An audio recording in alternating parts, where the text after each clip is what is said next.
দর্মা ভ্যালির ডুগটু গ্রাম, এই গ্রাম থেকে পঞ্চচল্লী বেস ক্যাম্পের জন্য হাইকিং শুরু হয়। এরকম পাথুরে রাস্তায় যেতে হয়। ডুগটু গ্রামের উচ্চতা 10,000, এলিভেশন 10,646 ফিট।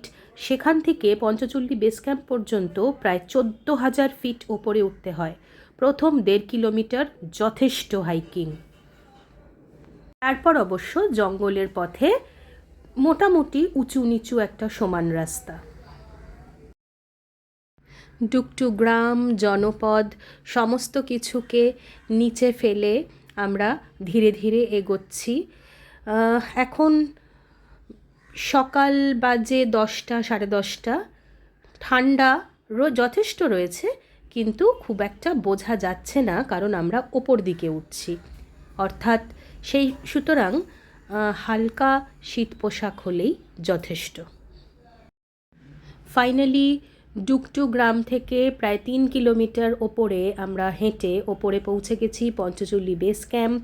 এখানে কোনো এক সময় এইরকম ইগলুর মতো দেখতে কতগুলো হাট করা হয়েছিল, যদিও এখন এটা রক্ষণাবেক্ষণ করা হয় না সংরক্ষণের অভাবে, সেগুলো এখন ভগ্নপ্রায়, সবই ডেজার্টেড হয়ে পড়ে আছে। এটাই পঞ্চচল্লী বেস ক্যাম্প। পঞ্চচল্লীর 5টা পিক এখান থেকে একদম ক্লিয়ারলি ভিজিবল, সমস্ত গ্লেশিয়ার গুলো পর্যন্ত দেখা যাচ্ছে।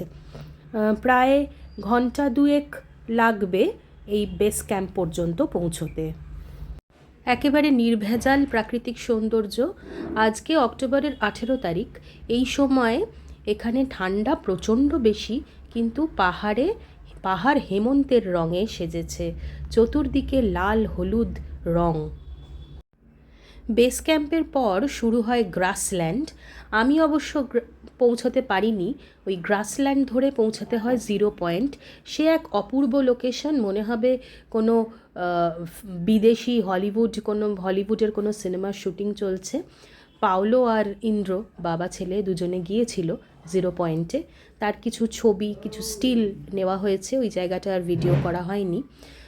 2.5 কিলোমিটার মতো বেস ক্যাম্প থেকে 0 পয়েন্ট। 1 থেকে 1.5 ঘন্টায় 0 পয়েন্ট দেখে আবার বেস ক্যাম্প ফিরে আসা যায়।